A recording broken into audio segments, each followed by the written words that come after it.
Shifting focus now to Tamil Nadu, more breaking news coming in from there. Now, the protest against the Chennai-Salem Expressway has intensified, and farmers, in fact, were forcibly evicted by the police for opposing the ongoing survey in Papireddy village.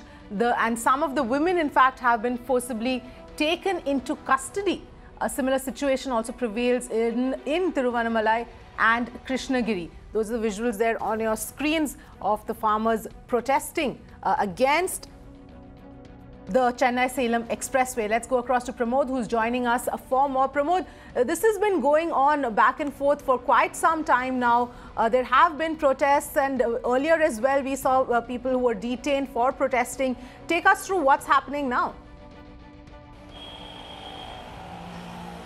Well, the major districts that are coming under this Salem-Chennai Expressway debacle is Salem, Krishnagiri, Dharmapuri and Tiruvannamalai, and you could see the villages around this area. These are the people that are protesting because they have been farmers for many generations, and they are not ready to give away the land. Yesterday it was Papireddy Palayam, and today it is Papireddy village. Yesterday it was Dharmapuri, and today we see in the border of Salem.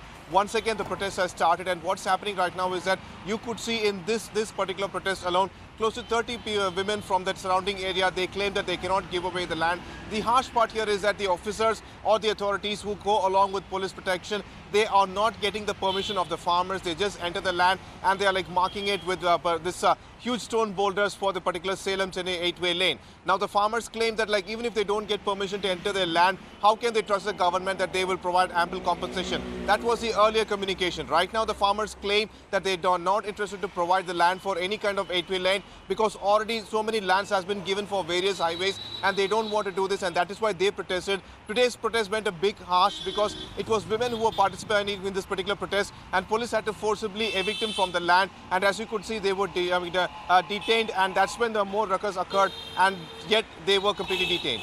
Right. So Pramod, what now? Because this project, it doesn't seem like the government is willing to let go of this project. They've been maintaining that there are not too many farmers who are in fact protesting. But the situation on ground, like you've also been covering, is not really the same, because we're seeing a whole lot of people who are upset about this expressway being built, and a lot of farmers actually protesting.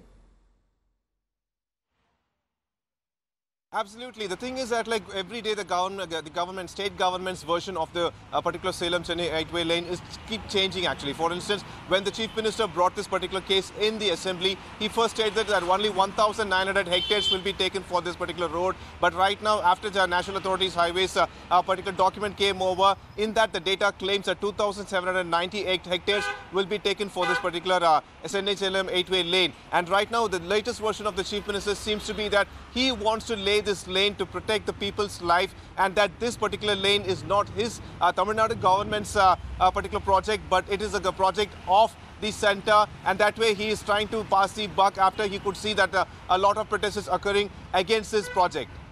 All right. Thanks, Pramod, for getting us those latest details.